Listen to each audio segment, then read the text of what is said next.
السلام علیکم خواتین و حضرات، آپ دیکھ رہے ہیں اپنا پسندیدہ پروگرام حسب حال اور میں ہوں آپ کا میزبان فرید رئیس۔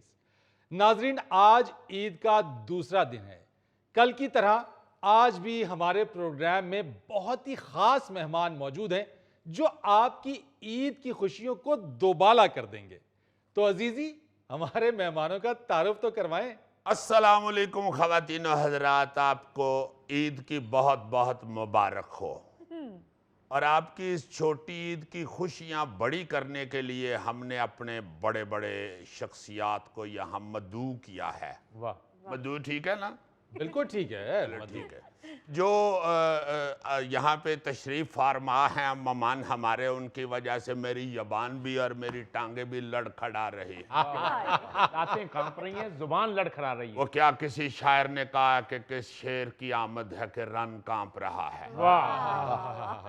سب سے پہلے میں آپ کو بتاؤں کہ ہمارے استاد محترم بھی ہیں، بڑے بھائی بھی ہیں، اور آپ کے انتہائی پسندیدہ فنکار، رائٹر، ڈائریکٹر، پروڈیوسر، آپ نے بین الاقوامی سطح پہ ان کو کام کرتے ہوئے دیکھا ہوا ہے، جناب عثمان پیرزادہ صاحب۔ کیا بات! اور جو ساتھ دوسری مہمان تشریف فرما ہیں، اوئے ہوئے ہوئے ہوئے، ان کا گھرانہ بھی اسی طرح اساتذہ میں شمار ہوتا ہے، اور ماشاءاللہ ماشاءاللہ ماشاءاللہ سب نے ہی اپنی اپنی جگہ پہ بہت نام بنایا ہے۔ محترمہ اسماء عباس صاحبہ، کیا بات! سب سے پہلے تو آپ کا بہت شکریہ، آپ تشریف رہے ہیں مانو بلی۔ آپ کا شکریہ، گھر کے نام ہے نا، یہ پتہ ہے۔ اسماء عباس صاحبہ ہماری بہت ہی پیاری بہن ہے اور ہماری بہت ہی بڑی آرٹسٹ ہیں۔ بالکل۔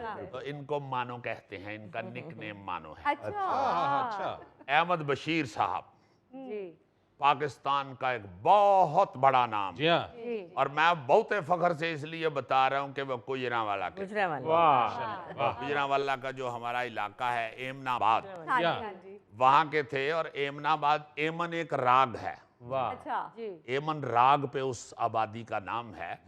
اس لیے آپ یہ سن کے بھی حیران ہوں گے کہ احمد بشیر صاحب جو تھے ان کو موسیقی سے بڑا لگاؤ تھا۔ کیا بات ہے سر! اپنا شروع میں ان کا نام غلام حسین جی جی، غلام حسین میرے دادا کا نام تھا۔ غلام حسین دادا کا نام تھا، اور ان کا نام تھا بشیر حسین، حسین۔ مگر لڑکپن میں ہی ادب سے عشق ہو گیا، اور پھر نام رکھ لیا احمد بشیر۔ جی جی، بہت بڑے ادیب اور صحافی ہوئے ہیں احمد بشیر صاحب۔ جی ہاں، بہت ساری بکس لکھی ہیں، واہ! امریکہ سے جا کے فلم پروڈکشن سیکھی۔ کیا بات ہے۔ جی ہاں، وہ امریکہ میں اس شعبے میں تربیت حاصل کرنے والے پہلے پاکستانی تھے۔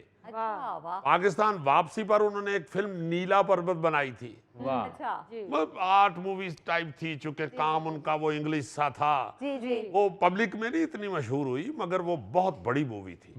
اس کے علاوہ انہوں نے قائد اعظم کی 100ویں یوم پیدائش پر ایک دستاویزی فلم بنائی، جو ان کی فنکارانہ مہارت کا منہ بولتا ثبوت ہے۔ اچھا، پھر امانت صاحب، آپ یہ سن کے حیران ہوں گے کہ احمد بشیر صاحب کو فن موسیقی سے بڑا لگاؤ تھا، اسی لیے آپ دیکھتے ہیں کہ ان کی ساری جو اولاد ہے ان کے اندر موسیقی ضرور موجود ہے۔ کیا بات ہے۔ اچھا، پھر ڈاکٹر صاحب ان کے جو ادبی تخلیقات ہیں اس میں ان کی جو بڑی پاپولر کتاب ہے خاکوں پہ جو ملے تھے راستے میں، پھر خون جگر ہونے تک، پھر ڈانسنگ وولز، پھر ناول ہیں خون کی لکیر، پھر دل بھٹکے گا۔ احمد بشیر صاحب ایک جگہ پہ لکھتے ہیں کہ ہمارے پاس کوئی گھر جائیداد نہیں ہے، مگر ہم خوش ہیں، روٹی فی الحال آ رہی ہے، اور اس سے زیادہ کی اب مجھے ضرورت بھی نہیں۔ جب لاہور کے وہ سروسز ہسپتال میں فرید صاحب جب ایڈمٹ تھے تو بچیاں ان کے پاس کھڑی تھی، زندگی کی آخری سانسیں لے رہے تھے، تو انہوں نے اپنی ساری اولاد کو اپنے سرانے کھڑا دیکھ کر کہا کہ میں نے جائیداد نہیں بنائی، اس لیے تم سب یکجا ہو، اگر میری کچھ ملکیت ہوتی تو تم اس بٹوارے کے جھگڑے میں پڑھ کر یوں میرے پاس اکٹھے اور متحد نہ ہوتے. کیا بات ہائے ہے، ہائے. کیا بات ہے. کیا کانفیڈنس ہے، کیا کانفیڈنس ہے ایک لکھاری کا. واہ واہ واہ. اسی طرح عثمان صاحب کا چونکہ بہت دفعہ یہ ذکر ہوا ہے، اس لیے وہ بتانے والی ضرورت نہیں ہے کہ رفیع پیر صاحب کیا بات ہے. ایک بہت بڑے آدمی ہوئے، کیا بات. بہت بڑے آدمی. پاکستان بننے سے پہلے ہی ان کا اتنا بڑا نام تھا کہ میں ایک جگہ یہ پڑھ کے حیران رہ گیا کہ جو پرتھوی راج صاحب تھے اور پھر اوم پرکاش صاحب، وہ ان کے بیسٹ فرینڈ تھے. اور پرتھوی راج صاحب کا جو تھیٹر بہت معروف ہوا، وہ اصل میں یہ رفیع پیر صاحب نے شروع کیا تھا ان کے ساتھ. وہ دونوں اکٹھے they were partners. ہاں پارٹنر تھے. ان کے ساتھ مل کے شروع کیا تھا رفیع پیر صاحب نے. اور رفیع پیر صاحب جو ہیں، ایک اور آپ کو مزے کی بات سناؤں. ایک ان کا آرٹ کا حوالہ تو سب جانتے ہیں. رفیع پیر صاحب جو تھے وہ تحریک آزادی میں بہت زیادہ سرگرم رکن تھے.